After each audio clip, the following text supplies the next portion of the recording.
Wrestling fans and fans worldwide, this is Sam Houston, and I am Mike Messier. Sam, thanks for coming out to meet me today, buddy. Here You're in welcome, brother. it's a pleasure to meet you. You know, I remember as a kid. For those that you should know, but if you don't, Sam Houston, former Central States wrestling champion. He was the Mid Atlantic champion. Had a great match against Crusher Khrushchev at Starrcade '85. He pinned superstar Billy Graham at the first Great American Bash in a six-man tag.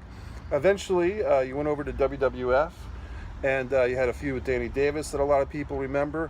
One time, we're listed as the #1 contender for the Intercontinental title. Wrestled for that at WrestleMania 5. Yeah. How did that go? It's not real good. I didn't think I'd take the belt home. Yeah.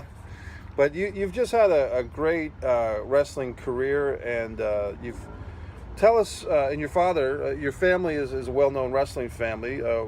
Grizzly Smith, Jake the Snake Roberts. You were married to Baby Doll for a while. But Sam, and Rockin' Robin, your sister, former WWF Women's Champion. Don't forget Samantha Starr, my daughter, my youngest daughter. She's wrestling now. So, yeah, it's a family business. You know, a lot of people talk to me and they ask me, well, you know, how long have you been in the business, or how long have you been a wrestler or whatever. Well, I've been actually in the ring wrestling since 1983. But I've been in the business all my life. I started in it. My dad was a main eventer everywhere we went. We'd go to a different territory every 3 or 4 months. By the time I was 7 years old to start school, I'd lived in 21 different places in the country. We'd be in Los Angeles one minute, Charlotte, North Carolina the next, back down to Texas, back up to Oregon. We were all over the country back then, and it's the only life I've really known. You know, it's the only life I'm comfortable with. It's the only life I've known is why. You know, I make friends easy. I enjoy people. Since I got sober, I've been sober 11 years now, y'all. But since I got sober, I seem to be enjoying a whole lot more and finding out who I am inside and what I like to do. And I like to help people. You know, I like to help them as much as I can.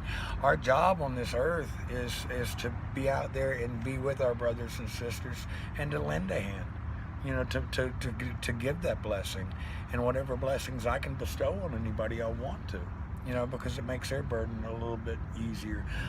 Yesterday, I went to Tampa. I mean, I had places to be and stuff like that, but a fella had reached my manager and he wanted to call me, or wanted me to call him. He was a disabled veteran and he was dying. And so I told my manager to get his address. My manager did, and I showed up at his house yesterday. And we visited for a while, you know. And it was a good visit, and did a lot for him, and you know, and it was really cool. I didn't know they were having a Legends luncheon like me yesterday in Tampa. But they did. I went to the Legends luncheon. I saw Haku, Joe Gomez, a lot of the great guys that, you know, that I'd grown up with. Steve Kern. Steve Kern was telling one story about Haku, and he goes, "Wait, I got a better Sam Houston story I'm going to tell you." You know, so it was really nice. They made me champion for the day. They gave me the walking tall Buford Pusser stick. Nice. And the whole 9 yards. And what was really good about the whole thing was, and I didn't know, and thank you, Lord, because he's the one that put me there. Barbara Goodish is a very good friend of mine. I met her at the CACs a few years ago. That's Frank Goodish's wife, Bruiser a.k.a. Brody, Bruiser right. Brody, just to let y'all know. She's a very dear person. Well, when I first got out of prison, I made it to the CACs. A lot of people, they took me in. You know, and me feeling as a convicted convict and everything else. And my only crime, my crime wasn't against anybody other than myself. I was an alcoholic, and it was a DUI. But I did my prison time, and I've come out the other side, and I've come out the other side a better person. But Barbara was there, and she said, "Why are you here?" I said, "My dad started Frank out. My dad was the one that put Frank and Stan together and tagged them up, and everything." And I told her, so I couldn't miss this for the world because she's such a special person to me. And I was so glad to be there. It was a blessing that I didn't know, you know. So it was just an awesome experience. And then I got to go to Orlando and see some friends of mine from the church. I went through a ministry class there, and I've been approved for a ministry with Assemblies of God churches. Congratulations. I've done a whole lot of studying in my time. You know, when I was in prison, that was a long time, y'all. And you got two choices when you're in a place like that. You can either just lay out and wait your time out, or you can do something to better yourself. Well, I used every minute, every day to better myself. I got really deep into the Word, into studying the Word.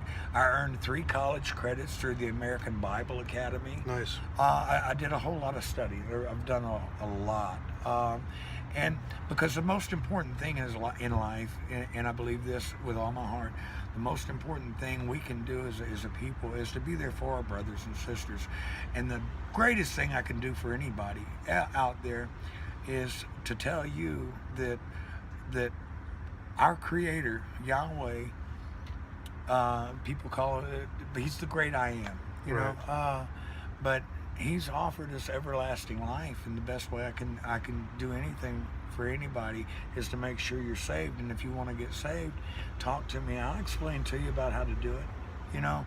And it's the best thing I could do for anybody. Is give them lead them the way to the everlasting life, lead them to their Creator. You know, you need to have a one-on-one relationship. So that's how I feel. I like what you said, that when you're serving time, it's like either you can serve the time, but also have the time serve you, instead of just, you know, wasting it or waiting for that to get out. Oh, You're doing productive stuff. I could not stand being in a cage, and oh gosh, it killed me. I'd volunteer to go work. I worked in one place. I volunteered to go out and work in the fields every day in the garden they had, but we weren't getting a lot of vegetables and stuff like that. So through the commissary, I was able to get me a little salt shaker, and I love cherry tomatoes. Right. So I get on that cherry tomato aisle, and I'd be eating as much as as I'm picking. So, but it was good. I mean, when you are in a place like that, there are things that you can do to not get anything illegal. Of course, you can get anything you want in there anyway. Right. You got enough money. There was one camp I was in. You could have got a .22, Wow. a pistol, for $150. Jeez. Now the ammunition was something different. Hey, that's cheaper than at Walmart. Yeah.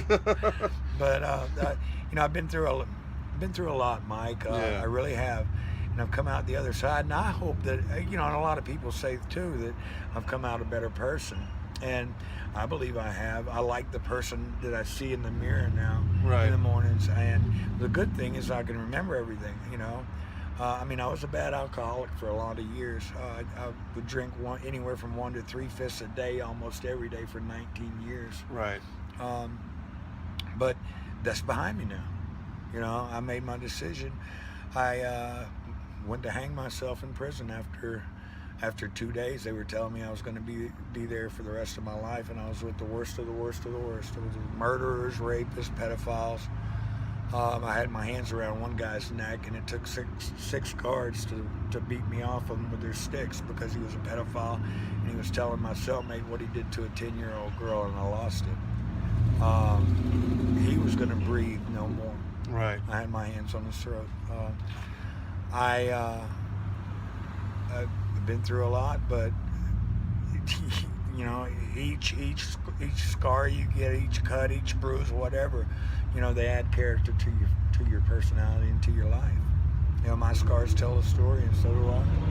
Well, and that's for those that are watching this interview that may be able to help us. Sam and I are kind of getting together, and if you don't mind me saying, sitting there with a computer to write some of your stories, or many of them, as many as we can, and starting with a pilot script. Basically our feeling was that TV pilot script would be a great starting point for a collaboration. So if there's anyone out there in the entertainment industry that is watching this, that's intrigued by Sam's stories, what we're going to do is we're going to write like